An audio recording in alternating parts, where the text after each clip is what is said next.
എന്താണ് നിനക്ക് രാവിലെ? അല്ല എനിക്ക് വേട്ടയിടാൻ പറ്റിയ ഗസ്റ്റിനെ കിട്ടിയില്ലടാ. ഞാൻ അകപ്പടം വല്ലാത്തൊരു അവസ്ഥയല്ല. എടാ ടെൻഷൻ അടിക്കാതെ അതൊക്കെ ഞാൻ സെറ്റ് ചെയ്ത് കഴിഞ്ഞു. നീ ആളെ സെറ്റ് ചെയ്തോ? പിന്നല്ലാതെ. എങ്ങനെ എവിടുന്ന് എപ്പോഴും? ഞാൻ ആളിനെ കുറിച്ച് പറയും, പക്ഷെ നീ പറയും പോലെ 3 ക്ലൂ 4 ക്ലൂ തരില്ല. ഒറ്റ ക്ലൂ, ഒരു പാട്ട്, അതിലൂടെ കണ്ടുപിടിച്ചോളാം. പാട്ടിനകത്ത് ക്ലൂ ഉണ്ടോ? എല്ലാം ഉണ്ട്. പാടിയേ പാട്. സോനാ സോനാ നീ 1-ാം നമ്പർ, അടിപൊളി വടി വഴകിൽ 1-ാം നമ്പർ. മതി കലാഭമണി അല്ലടാ പോട്ടാ. സോറി പുള്ളി മരിച്ചല്ലേ. സോറി ആളെ കിട്ടി. നീ പണം കണ്ട ആളെ കിട്ടിയിട്ടുണ്ട്. ഒരു നടിയല്ലേ? ബാക്കിയെല്ലാം എനിക്കറിയാം. ശരിക്കും പറഞ്ഞാലേ ഒരു നല്ല കാണാ സുന്ദരിയാണ്, നല്ല അഭിനയ ചാതുര്യമുണ്ട്, എല്ലാ കഴിവുമുണ്ട്. പക്ഷേ ഈ നടിക്ക് കിട്ടുന്ന വേഷം മുഴുവൻ വേശ്യാവൃത്തി ചെയ്യുന്നത്, അല്ലെങ്കിൽ ആരോടൊപ്പം കിടക്കുന്നത്, അങ്ങനെയുള്ള നെഗറ്റീവ് വേഷമാണ് അല്ലേ? പക്ഷേ മലയാള സിനിമ ഇവർ ഈ നടിയെ വേണ്ട വിധം ഉപയോഗിച്ചിട്ട്. നീ ചോദിക്കാൻ പറ്റുമോ എന്തുകൊണ്ടാണ് ചേച്ചി നിങ്ങൾക്ക് ഇങ്ങനെയുള്ള വേശ്യാവൃത്തി ചെയ്യുന്ന വേഷങ്ങൾ മാത്രം കിട്ടുന്നത്? പച്ചക്ക് ചോദിക്കാൻ പറ്റുമോ? ചേച്ചി എല്ലാത്തിനും ബോൾഡായിട്ട് ഉത്തരം പറയുന്ന ആണല്ലോ. ചോദിക്കുകയും ചെയ്യും, അവരുടെ ഉത്തരം കിട്ടുകയും ചെയ്യും. അത് മാത്രമല്ല, എനിക്ക് വേറെ ചില കോൺസെപ്റ്റ് ചോദ്യം ചോദിക്കാനുണ്ട്. അതെല്ലാം ചോദിച്ചോട്ടെ? എല്ലാം കൂടെ നമുക്ക് ചേച്ചിയുടെ അടുത്ത് പോവാം. ബാക്കി നമുക്ക് ചേച്ചിയുടെ അടുത്ത് പോയിട്ട്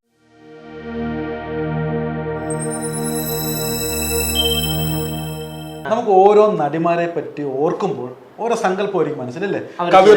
കവിയൂർ പൊന്നമ്മയെ പറ്റി ഓർക്കുമ്പോൾ ഒരു വേഷം മനസ്സിൽ വരും. കൽപ്പന, അല്ലെങ്കിൽ സുകുമാരി ചേച്ചി, മഞ്ജു വാര്യർ. ഞാനൊക്കെ സത്യസന്ധമായിട്ട് പറയും, ഈ സോന ചേച്ചി ചെയ്ത, അല്ലെങ്കിൽ സോന ചേച്ചിയെ പറ്റി ഓർക്കുമ്പോൾ നിന്റെ മനസ്സിൽ വരുന്ന വേഷം ഏതാണ്? കുറച്ച് ബോൾഡ് കഥാപാത്രം ചെയ്തിട്ടുണ്ട്. എനിക്കെന്താ തോന്നറിയാം, ഇവർക്ക് കുറെ കുശുമ്പത്തരോ ഈ പറഞ്ഞ കുന്നായ്മയൊക്കെ ഉള്ള സാധനമുണ്ട്. ആ ശബ്ദമൊക്കെ കേൾക്കുമ്പോഴത്തേക്ക് ഇങ്ങനെ ഉണ്ടോ, ശരിയാ ജീവിക്കുന്ന ഒരു കഥാപാത്രമാണ് അല്ലേ? അങ്ങനെ ഒരുപാട് വേഷങ്ങൾ തെളിയിച്ച ടൈപ്പ്കാസ്റ്റായിട്ട് പോയിട്ടുണ്ട് കുറെ കഥാപാത്രങ്ങൾ.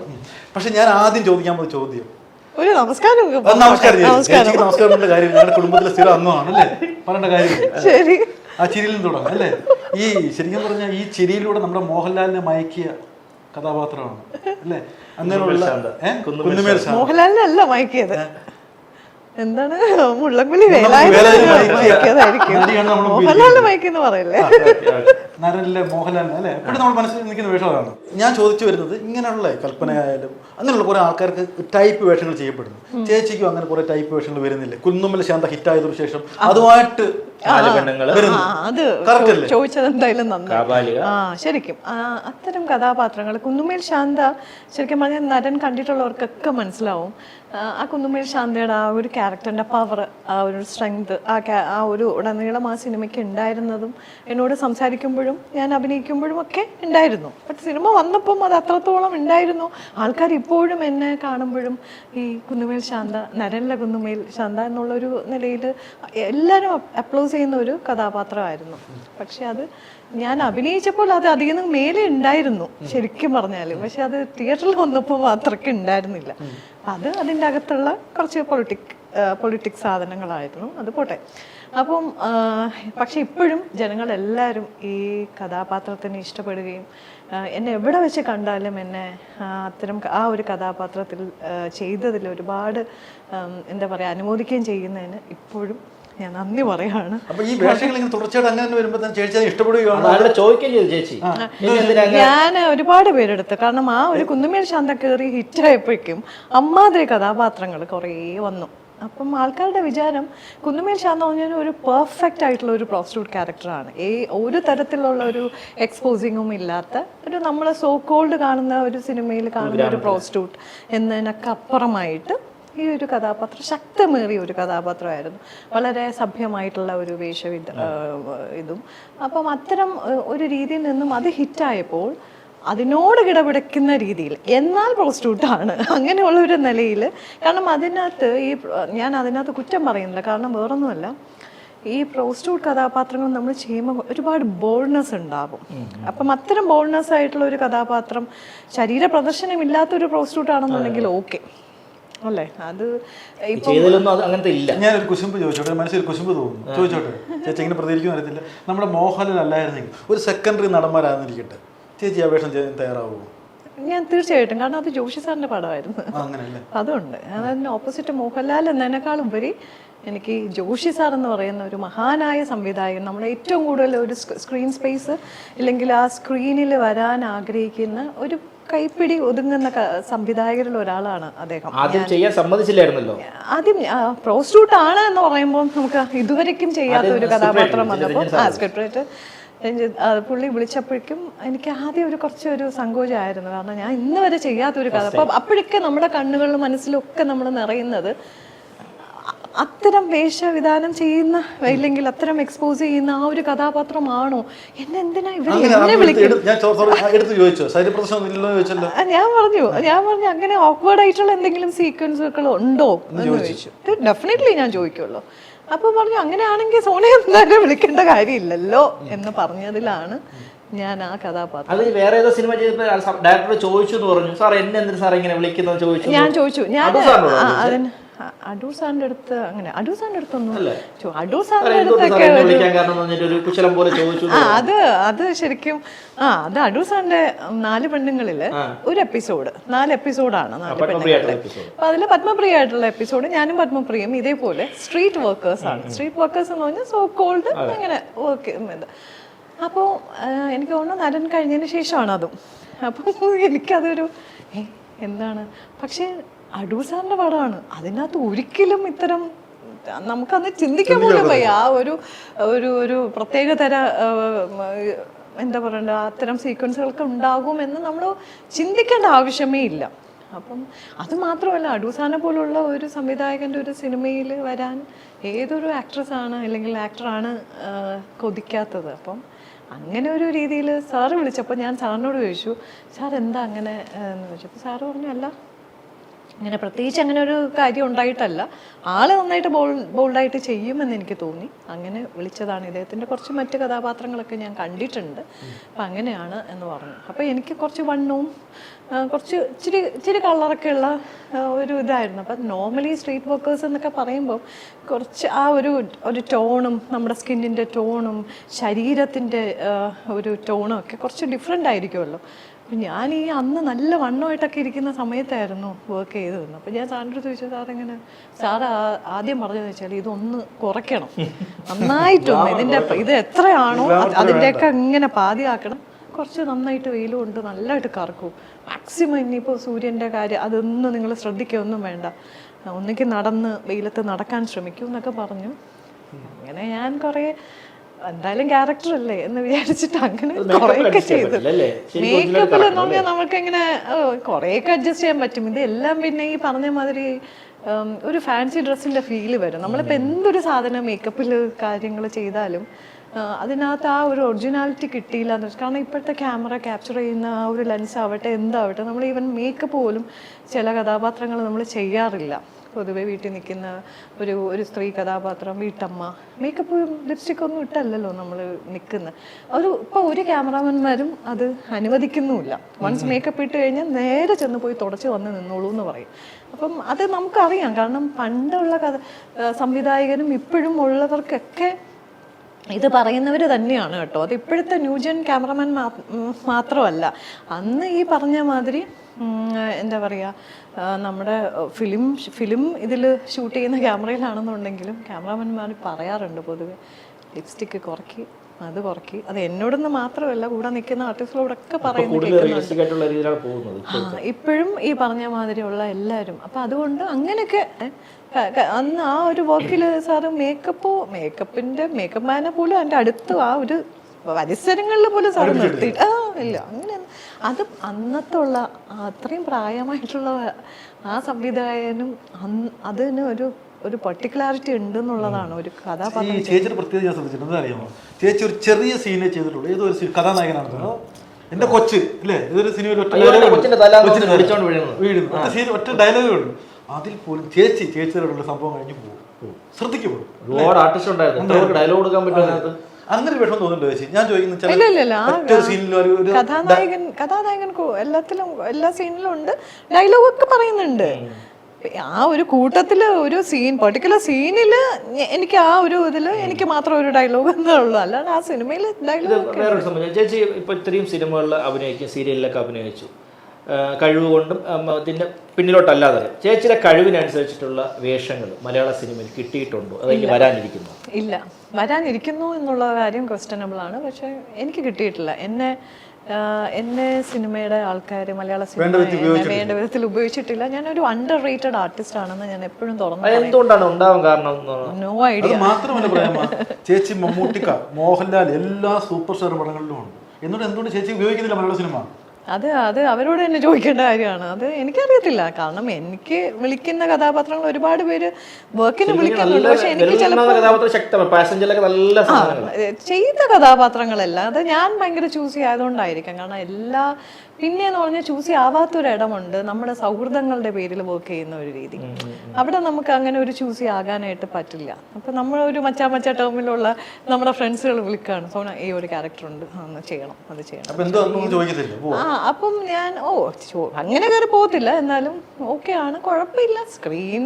സ്ക്രീൻ സ്പേസ് എന്ന് പറഞ്ഞാൽ അങ്ങനെ ഒരു പവർഫുൾ ആയിട്ടുള്ളൊരു നരനെ പോലെയോ ഇല്ലെങ്കിൽ അരയണങ്ങളുടെ വീട്ടിലെ പോലെയോ കസ്തൂരിമാനിലെ പോലെയോ വെട്ടത്തിലെ പോലെയോ ഇങ്ങനെ പറയാൻ കുറേ എനിക്കുണ്ട് പടങ്ങൾ, നല്ല ശക്തമായ കഥാപാത്രങ്ങൾ. പക്ഷെ അതുപോലെ ഒന്നും അല്ലാത്ത ഇങ്ങനെ വന്നു പോയി ഇങ്ങനെ എന്നാലും സോന നായർ അതിനകത്തുണ്ട് എന്ന് പറയാൻ, അത് സൗഹൃദങ്ങളുടെ പേരിൽ ചെയ്യുന്ന. എപ്പോഴെങ്കിലും ചേച്ചിക്ക് ഈ സീരിയലിന്റെ തിരക്കോ അല്ലെങ്കിൽ ഡേറ്റ് ക്ലാഷോ കാരണം ഏതെങ്കിലും സിനിമയിൽ നല്ലൊരു വേഷം വന്നു, വിളിച്ചു, ചെയ്യാൻ പറ്റിയില്ല, അത് പിന്നീട് അറിയുന്ന ആ സിനിമ ഹിറ്റായി ആ കഥാപാത്രം ശ്രദ്ധിക്കും, അങ്ങനെ ഏതെങ്കിലും നഷ്ടപ്പെട്ട കഥാപാത്രം ഉണ്ടോ സിനിമയിൽ? ഇല്ല.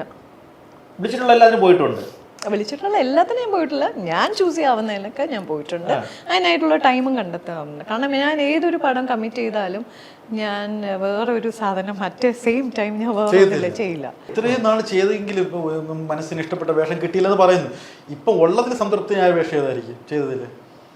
ഉള്ളതിൽ സംതൃപ്തിയായിട്ട് തന്നെ ഏറ്റെടുത്ത വേഷങ്ങളെല്ലാം, അതായത് ഞാൻ വളരെ സന്തോഷപൂർവ്വം എനിക്ക് ലൊക്കേഷനിൽ നിൽക്കണം, അങ്ങനെയുള്ള ക്രൂവിൻ്റെ കൂടെ നിൽക്കണം, അങ്ങനെയുള്ള ലെജൻസിൻ്റെ കൂടെ വർക്ക് ചെയ്യണം എന്ന് തോന്നുന്ന ഇടങ്ങളിൽ മാത്രമേ ഞാൻ വർക്ക് ചെയ്യാറുള്ളൂ. അപ്പോൾ അതുകൊണ്ട് തന്നെ എനിക്ക് ഒന്നും ഇങ്ങനെ മാറ്റി വയ്ക്കുന്ന അയ്യോ എൻ്റെ കരിയറിൽ ഞാൻ ഇത് ചെയ്ത് വേണ്ടായിരുന്നു, മോശമായിരുന്നു എന്ന് എനിക്ക് തോന്നിക്കുന്ന ഒരു കഥാപാത്രങ്ങളും ഇല്ല. അതായത് സത്യം പറഞ്ഞാൽ ഒറ്റ കഥാപാത്രങ്ങളും എല്ലാം ഞാൻ അറിഞ്ഞിട്ട് എന്നെ ഇപ്പം വളരെ ഫോഴ്സ്ഫുള്ളി എന്നെ വീട്ടിൽ നിന്ന് കണ്ണ് കെട്ടിക്കൊണ്ട് ലൊക്കേഷന് കൊണ്ടുവന്ന് അഭിനയിക്കുന്ന പറയുന്ന ഒരു സാധനം അല്ലല്ലോ ഇത്. കംപ്ലീറ്റ് സ്ക്രിപ്റ്റ് കേട്ട് ഡയറക്ടറുമായിട്ട് സംസാരിച്ചില്ല, അസോസിയേറ്റായിട്ട് സംസാരിച്ച് ഡേറ്റ്സുകൾ ഓക്കെ ആണോ എന്നൊക്കെ നോക്കി, ക്രൂ എങ്ങനെ നോക്കി, എവിടെ ലൊക്കേഷൻ നോക്കി, എനിക്ക് കംഫർട്ടബിളായിട്ട് ലൊക്കേഷനിൽ ചെന്ന് നിന്നാൽ ഒരു സമാധാനവും നമുക്കെല്ലാം കുറച്ച് അറിയുന്ന ആൾക്കാരും ഒക്കെ അങ്ങനെ ഒരു നല്ല ആംബിയൻസിൽ നിന്ന് വർക്ക് ചെയ്യുന്നത്. അതുകൊണ്ട് എനിക്കൊന്നും അങ്ങനെ സത്യം പറഞ്ഞാൽ ഒന്നും എനിക്ക് എൻ്റെ ഓർമ്മയിലൊന്നും മാറ്റി എല്ലാം കറക്റ്റ് അറിഞ്ഞിട്ട് ചെയ്ത് കഴിഞ്ഞു വേണ്ടായിരുന്നു അങ്ങനെ സാഹചര്യം ഉണ്ടായിട്ടുണ്ടോ? അത് പിന്നെ കഥാപാത്രം കേക്ക് ചേച്ചി അവിടെ പോയി ചെയ്ത് കഴിയും. ഒന്ന് ലൊക്കേഷന്റെ പ്രോബ്ലം അല്ലെങ്കിൽ ഡയറക്ടർ വിചാരിച്ച പോലെ അല്ല ചെയ്തല്ല, സ്ക്രിപ്റ്റ് വിചാരിച്ച പോലെ അല്ല എന്ന് പറഞ്ഞിട്ട് അയ്യോ ഈ തലയെടുത്ത് വെക്കണ്ടായിരുന്നു ഈ കഥാപാത്രം എങ്ങനെ തോന്നിയിട്ടുണ്ടാവുമല്ലോ? ഇല്ല, അങ്ങനെയും അങ്ങനെ പൊതുവേ അങ്ങനെ തോന്നിയിട്ട് ഇപ്പം നമ്മൾ കഥാപാത്രങ്ങൾ അറിഞ്ഞായിരിക്കും അവിടെ പോകുന്നത്. പിന്നെ ഈ പ്രൊഡക്ഷൻ്റെ ഒക്കെ സെറ്റപ്പുകൾ ഉണ്ടാവുമല്ലോ, ഈ ബഡ്ജറ്റിംഗ് സംഭവങ്ങളൊക്കെ വരുമ്പോഴത്തേക്കും ലൊക്കേഷനിൽ അത്തരം ഏറ്റക്കുറച്ചിലുകൾ സംഭവങ്ങൾ നമ്മൾ പ്രതീക്ഷിക്കുന്ന അങ്ങനെയുള്ള സംഭവങ്ങളൊക്കെ അത് അധികമൊന്നും ഉണ്ടായിട്ടില്ല. കഥാപാത്രമുണ്ടോ? ഞാൻ അങ്ങനെ അത് പറയില്ല. കാരണം എന്ന് വെച്ചാൽ അതൊരു വളരെ കോൺഫിഡൻഷ്യൽ ആയിട്ടുള്ള ഒരു കാര്യങ്ങളാണ്. അതൊക്കെ ഓരോരുത്തർ ഇതിനകത്ത് വരുന്നത് ഒരുപാട് ബുദ്ധിമുട്ടിയാണ്. ഈവൻ പ്രൊഡ്യൂസർ എന്ന് പറയുന്ന ഒരു ക്യാപ്റ്റൻ ഓഫ് ദ ഷിപ്പാണ് ഒരു സിനിമയുടെ. ഡയറക്ടറിനേക്കാൾ ഉപരി ഞാൻ ഉദ്ദേശിക്കുന്ന ഒരു പ്രൊഡ്യൂസറാണ്.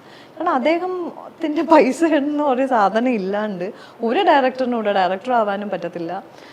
അത് അൺലെസ് ഡയറക്ടർ പ്രൊഡ്യൂസർ ആയിരിക്കണം. പിന്നെ ചില ആൾക്കാർ എന്ന് പറയുമ്പോൾ ഡയറക്ടേഴ്സ് പുതിയ ഡയറക്ടറുകളായിരിക്കും, ചില ആറ്റിറ്റ്യൂഡുള്ള ഡയറക്ടേഴ്സ് ആയിരിക്കും.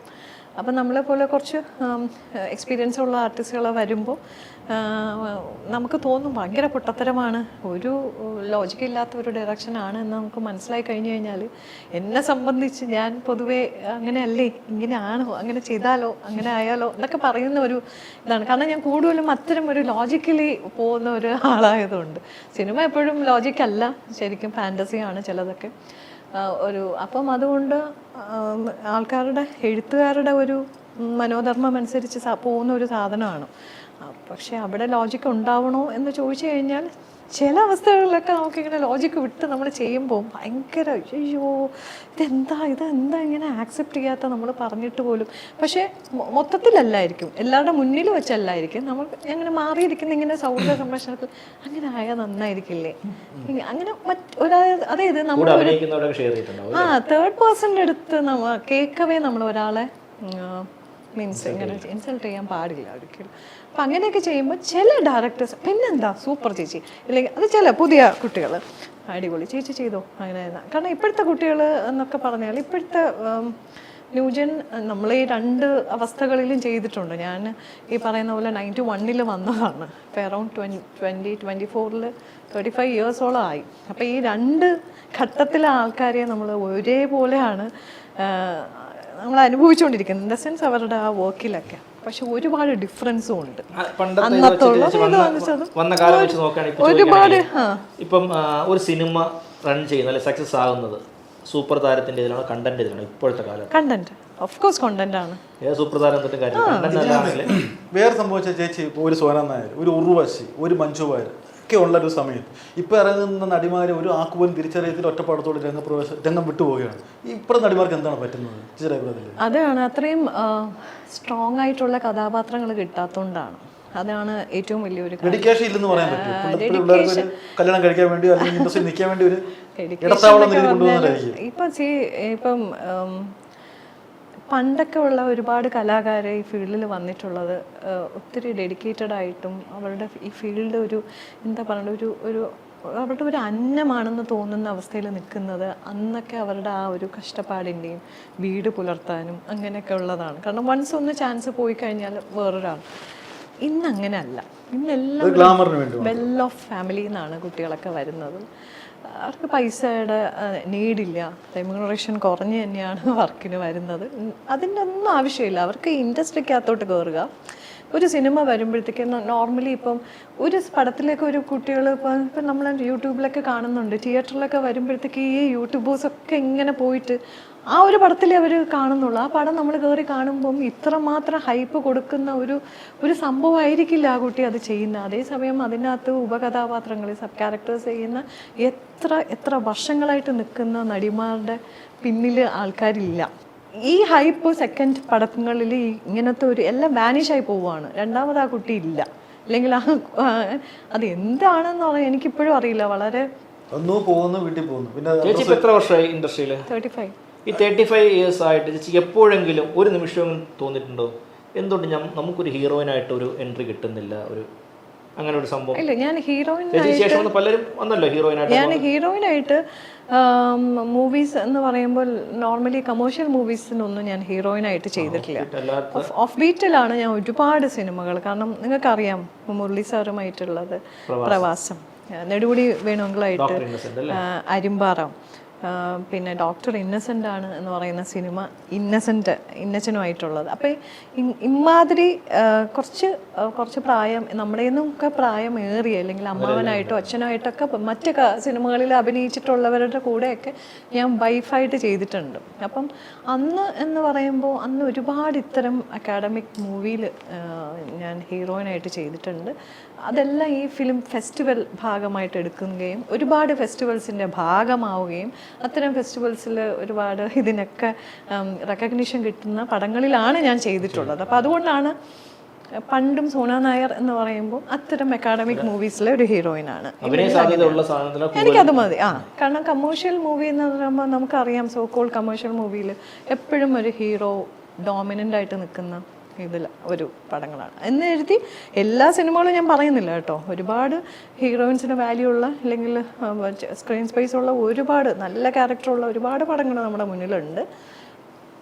എന്തുകൊണ്ടൊന്നും അതാ ഞാൻ പറഞ്ഞത്, ഒരു പക്ഷേ വളരെ അണ്ടർ റേറ്റഡ് ആയി. കാരണം എൻ്റെ സുഹൃത്തുക്കളും പലപ്പോഴും എൻ്റെ അടുത്ത് പറയാറുണ്ട്, ഇത്ര ഒരുപാട് എന്താ പറയുക ഭയങ്കര പ്രതിഭ ഉള്ള ഒരാളാണ്, പക്ഷേ തന്നെ യൂട്ടിലൈസ് ചെയ്തിട്ടില്ല ഇൻഡസ്ട്രി. അപ്പം ഞാൻ പറഞ്ഞു ഇപ്പം 35 ഇയേഴ്സ് ആയിട്ട് ഇപ്പോഴും ആൾക്കാർ എന്നെ വിളിക്കുന്നുണ്ട് വർക്കിന്. അപ്പം ഇൻഡസ്ട്രി എന്നെ നല്ല വർക്കുകൾ അല്ലെങ്കിൽ നല്ല ഭയങ്കരമായിട്ടുള്ള ഒരു കഥാപാത്രം തന്നെ യൂസ് ചെയ്തിട്ടില്ല, അത് ഓക്കെ. പക്ഷെ സ്റ്റിൽ ഐ ആം ഹിയർ. ഈ അതിശയപ്പെടുത്തി ഇപ്പോൾ ചേച്ചി എസ്റ്റാബ്ലിഷ് നടിയാണ് എങ്കിൽ തന്നെ ചേച്ചി അതിശയപ്പെടുത്തിയ നടി കാണുമല്ലോ, അതാരായിരിക്കും അങ്ങനെ കണ്ട് നിന്ന് പോയ അഭിനയം അങ്ങനെ ആരായിരിക്കും? എനിക്ക് ഇപ്പോഴും എന്നും സിനിമ അവസാനിക്കുന്നത് അന്ന് വരെ, എന്നാണ് സിനിമ അവസാനിക്കുന്നത് അറിയില്ല, സിനിമ ഇൻഡസ്ട്രി അങ്ങനെ വർഷങ്ങളായിട്ട് നിൽക്കും. ഇന്നും എന്നും എപ്പോഴും KPC ലളിതാൻ്റെയും ഉർവശി ചേച്ചി, ഈ രണ്ട് ആർട്ടിസ്റ്റുകളെ വെല്ലുന്ന ഒരു ആക്ടറിനെ ഞാൻ കണ്ടിട്ടില്ല, ഇനി കാണാനും തോന്നുന്നില്ല കാണുമെന്ന്. എന്നുവെച്ചാൽ അത്ര എനിക്ക് പറയാൻ അറിയില്ല, കാരണം ഉർവശി ചേച്ചിയായിട്ട് ഞാൻ അഭിനയിച്ചിട്ടില്ല,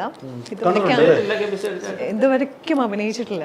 ലളിതാൻ്റെ ആയിട്ട് ഒരുപാട് വർക്ക് ചെയ്തിട്ടുണ്ട്. പിന്നെ അത് മാത്രമല്ല ലളിതാൻ്റെ ആയിട്ടൊക്കെ എന്താ പറയുക, അതൊരു നമ്മളിങ്ങനെ ഞാനൊക്കെ ഇങ്ങനെ അന്തം വിട്ട് നിന്ന ആക്ടേഴ്സിൽ ഇവര് ലളിതാൻ്റെ ഈ പറഞ്ഞ ഉർവശി ചേച്ചിയുടെ പടങ്ങൾ കണ്ട് പിന്നെയും റിപ്പീറ്റ് ചെയ്ത് കാണത്തില്ലേ. ഞാൻ ഒരു പടവും സിനിമകൾ റിപ്പീറ്റഡ് കാണത്തില്ല. പക്ഷെ ഉർവശി ചേച്ചി വരുന്ന സമയങ്ങളിൽ അത്തരം ചില കഥാപാത്രങ്ങൾ അവർ ചെയ്ത് നമുക്ക് തന്നതൊക്കെ റിപ്പീറ്റ് ചെയ്ത് എന്താ പെർഫോമൻസ്. എനിക്കത് അവരിപ്പോഴും ഈ ഒരു പ്രായത്തിലും അവരുടെ പെർഫോമൻസ് എന്ന് പറഞ്ഞാൽ എനിക്കങ്ങനെയില്ല. എല്ലാവരുടെ അടുത്തും അഭിനയിച്ചിട്ട് എല്ലാവർക്കും അവരവരുടേതായിട്ടുള്ള നടന രീതികളുണ്ട്. അതുകൊണ്ട് അതിനൊരു കമ്പാരിസൺ ഇല്ല. പക്ഷെ ഇവരെ കമ്പയർ ചെയ്യാനായിട്ട് പറ്റത്തില്ല. ഈ നരന സിനിമയില്ലേ ശരിക്കും പറഞ്ഞാൽ ഇവർ തമ്മിലുള്ള കെമിസ്ട്രി ഭയങ്കരമാണ്. മോഹൻലാലും സോന ചേച്ചി തമ്മിലുണ്ട്. നിങ്ങൾ തമ്മിലുള്ള ഒരു ഷോട്ടിന് മുമ്പ് ചർച്ചയൊക്കെ ഉണ്ടായിരുന്നു അതിനകത്ത്, ഇങ്ങനെ ചെയ്യണം അങ്ങനെ ചെയ്യണം മോഹൻലാൽ പറഞ്ഞു തരുമായിരുന്നു. ലാലേട്ട് എല്ലാവരും ഹെൽപ്പ് ചെയ്യും കേട്ടോ. അതിപ്പം ഹീറോയിൻ ചേച്ചിയാണ്. അപ്പം ലാലേട്ടനായാലും മമ്മൂക്കയായാലും സുരേഷ് ഏട്ടനായാലും ജയറാമേട്ടനായാലും ഇവരുടെ കൂടെ ഒക്കെ അഭിനയിച്ചിട്ടുണ്ട്. ഇപ്പം രാജുവിൻ്റെ അടുത്താണെങ്കിലും പൃഥ്വിൻ്റെ അടുത്താണെങ്കിലും കൂടെയും നമുക്ക് ചില കാര്യങ്ങളൊക്കെ ചേച്ചി അങ്ങനെ ചെയ്യണം, ഇങ്ങനെ ചെയ്യണം, എങ്ങനെ പറയുന്ന ആൾക്കാർ. അപ്പം നമ്മളെല്ലാവരും കുറേ കൂടെ എല്ലാവരും നല്ല കമ്പനി ആയിട്ടുള്ള ആൾക്കാരാണല്ലോ. ഈ നമുക്കങ്ങനെ ഒരു പുതുമയായിട്ട് തോന്നാറില്ല പൊതുവേ. ചേച്ചി അടൂറിൻ്റെ സിനിമകളിൽ അതിൽ ഓഫ് ബീറ്റ് സിനിമകളിൽ അഭിനയിച്ചു, അടൂർ സാറിൻ്റെ അതുപോലെ ജോഷി സാറിൻ്റെ സിനിമകളിൽ അഭിനയിച്ചു. ഒരേ സമയം ചേച്ചി ജോഷി സാറും അടൂർ സാറും വിളിക്കുന്നു. ഞാൻ ഉത്തരം പറഞ്ഞു ജോഷി സാർ ഹീറോയിനായിട്ട് ചെയ്ത കൂടുതലും അങ്ങനത്തെ ഓഫ് ബീറ്റ് സിനിമകൾ. ജോഷി സാറിന്റെ സിനിമ ഞാൻ ചൂസ് ചെയ്യാം, കാരണം അതിനകത്ത് ഒരു കമേഴ്ഷ്യൽ ലെവലിലേക്ക് വരുമ്പോൾ നമ്മൾ ബാക്കി ഹീറോയിനായിട്ടാണ് വരുന്നത്. ബാക്കി ഞാൻ കൂടുതലും അതെ. അപ്പം ഓഫ് ബീറ്റിൽ ചെയ്യുക എന്ന് പറയുന്നത് നമുക്ക് ഒരുപാട് പടങ്ങൾ നമ്മൾ ചെയ്തുകൊണ്ട് അതിനായിട്ടുള്ളൊരു അതൊക്കെ ഒരു ഫെസ്റ്റിവൽ ലെവലിലേക്ക് നമുക്ക് കമേഴ്ഷ്യലി പബ്ലിക്കിൻ്റെ ഇടയിലേക്ക് കുറേ കൂടെ ഒരു ആക്ടർ അറിയപ്പെടണമെങ്കിൽ ഓഫ് കോഴ്സ് നല്ല കമേഴ്ഷ്യൽ നല്ല കണ്ടന്റ് ഉള്ള നല്ല ത്രെഡിലുള്ള സാധനങ്ങൾ ക്യാരക്ടറിന് അങ്ങനെ ചെയ്യണം. ഒറ്റ ചോദ്യമുണ്ട്. ഇവിടെ മോഹൻലാൽ മമ്മൂട്ടി ഇത് ഏത് സെലക്ട് ചെയ്യും? ഏത് സിനിമ രണ്ട് സിനിമ ഒരേ സമയത്ത് വന്നാൽ അവൻ ഡയറക്ടർ ഞാൻ നടനെ ചോദിച്ചു. അല്ല, അങ്ങനെ രണ്ട് സെലക്ട് ചെയ്യണമെന്നില്ല. ഞാൻ എനിക്ക് എൻ്റെ ഡേറ്റ്സിന്റെ അവൈലബിലിറ്റി ആണ് ഞാൻ അത്രേ നോക്കൂ. എൻ്റെ ഡേറ്റ്സിന്റെ അവൈലബിലിറ്റി ഇപ്പൊ എനിക്ക് ഞാനെന്നോണം ഒരു നടി, ഇന്ന് മോഹൻലാൽ ആവട്ടെ മമ്മൂട്ടി ആവട്ടെ, ഞാനെന്ന് പറയുന്ന ഒരു നടിയാണല്ലോ യെസ് എന്ന് ഊളേണ്ടത്.